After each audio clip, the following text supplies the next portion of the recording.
چیرمنان وایي زمونږ سره اختیار نشته، پی ټی آی والا کم چې غړي دي هغوی زمونږ سره اختیار نشته. اختیار د چا سره دی؟ باغونه د نفسونو رسو هغه تباه شو، اوس پې خلکو ځانه غریبانانو غنم کړلې، غنم یې ونم تباه کړو. دا دوکان والا د غریب د نقصان شو، هر کله چې دا باغونو نقصان شو زمونږ نقصان شو. حاجی کتونکو بداوا کې تاسو سره احوال شریکو په مټه تحصیل کې د تیز باران او غلۍ په حقله. برسوات مټه تحصیل په مختلفو سیمو کې سخت باران او غلۍ 100 ساعت وړاندې شوي چې د ډیرو اوبو راتلو له کبله زیانونه رامخې ته شوي دي او دغه غلۍ باغونو او فصلونو ته هم زیان رسولی دی. اول راځو مټې بازار ته. مټه بازار کې د باران وروستو بازار او سړک د یو تالاب شکل وړاندې کوو چرته چې اوبه دوکانونو ته ننوتلي او د لکونو روپو زیان رامخې ته شوی دی. په دې هکله تفصیلات اخلو د رحیم خان نه، چا چې دغه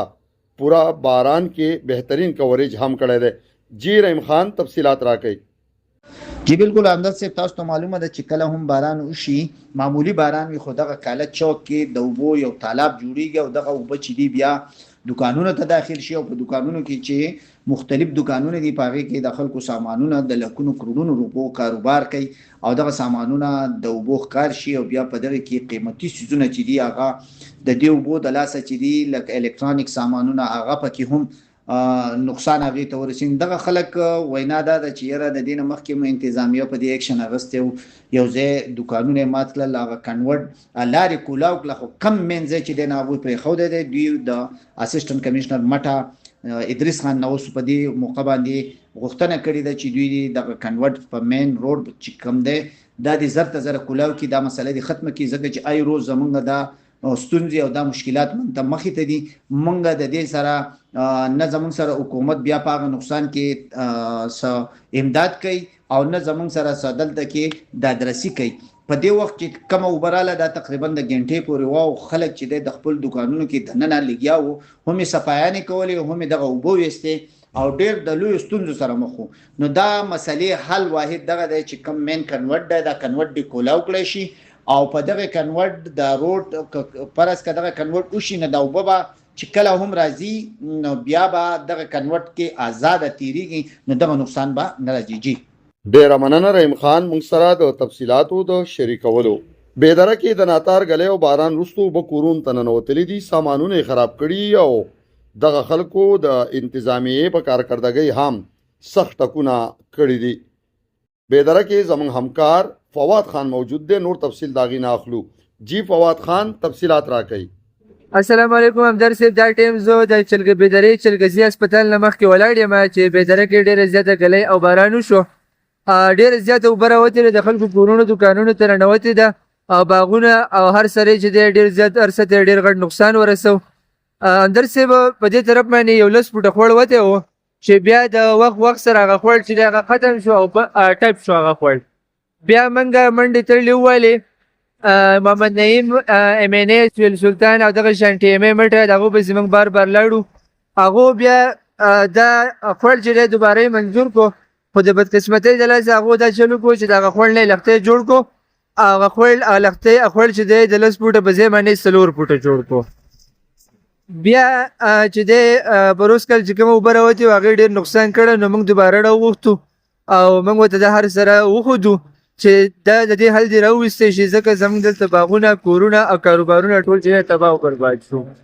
هغو موږ ته دا یقین دهاني وکړه چې د دې موږ زر تر زره حل راوباسو.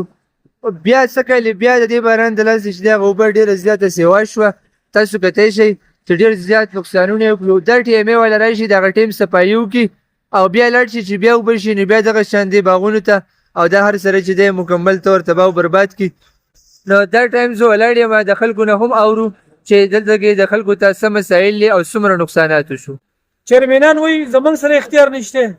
پی ټی آی والا کم چې غړي دي هغوی زمونږ سره اختیار نشته. اختیار د چا سره دی؟ د ایم پی ای دی د سره پروس کال بسته موږ ویډیو کړه دا له کټ په پټ یې نه دی ووایي، نو بیا تو خفه شي، دوی وایي راځه تاسو یاره پټ یې نه دی وایي غلط ویډیو کوي، ویډیو کوزه کوي. دې بلې په ویډیو نه کوزېږي، دې بلې موږ خپل ویډیو کوو، بیا پکې نورې خبرې کوو، بیا به تاسو خفه کېږئ. یوازې د زکاتونو او خیراتونو ته مه کښېنئ، برای مهرباني که سلاس ورسي راشي دا کار وکړئ، دا خلک بچ کړي. ده کنه دا دوکان والا د غریب د نقصان وشو، هر کله چې دا باغونو نقصان وشو، زموږ نقصان وشو، بیا چې دوباره دپسې ویډیو کوو بیا به هغه خبرې دا خو بیا خفه کېږي. اختیار سره نه راشي زموږ سره ودرېږي ټول په جمع وانه چت کو اختیار در سره راشي ټول پیراولې دا کار وکړي حکومت وقت دا درخواست ہے چې دا حالات کی پروس قانون دا حالات وسوم دا حالات ما خپل اپنے مدد اپنے تیز خپل ځان سیب کو په دې باندې باغونو د نفسونو رسو هغه تباه شو اوس په خلکو ځان غریبانو غنم کړل غنم ونم تباه کړو د خلکو ډیر نقصان وکړل ته وینډینګ باندې ډیر نقصان وکړو د ما هغه د ما درې څلور پیرینګ ویلې په خستله لا پتلو باندې هغه په اکشن نه راغسته او ار درې میاشتې بعد دا حالات دي دلته تاسو د خلکو د خبرې واورېدې خلک ډېر زیات دې ټیم کې د خلکو نقصان هم وکړ او ډېر زیات ویجان هم دي او د حکومت د ګیلمن هم دي فواد خان انډس نیوز بیدره دغه شان د یادې غلۍ او باران له کبله د بیدرې ټو ډیټ پاڼۍ بایپاس هم ځای په ځای د سلایډینګ له وجې زیانمن شوی دی د بایپاس په هکله تفصیلات اخلو د درون خان نه جی درون خان تفصیلات راکوي جی همدرد صاحب دا د نن تازه غلۍ چې کومه په سوات مټه باندې وشوه د موجوده ټایم کې د مټې په خرړۍ بایپاس باندې موږ روان یو د هغې مټې بایپاس صورتحال دا دی چې یو طرف ته غلۍ بل طرف ته دا ځای داسې بند کړلی چې دا اډو بایپاس نه تیز باران او طوفان د وجې نه چې د بایپاس هغه حلیه ورانه کړې ده نو دیتا دا کم د نالو د اوبه چې دي کم د غره نه د نوکاسۍ د اوبه چې دي نو هغې ورته دومره کچره راوړله چې بایپاس یې پکې ورک کړی دی په ځینو ځایونو کې بیخي لکه پهچان هم څوک نشي کولی چې دا بایپاس دی او که نه دی جی همدرد صاحب ډیره مننه درون خان موږ سره د تفصیلاتو د شریکولو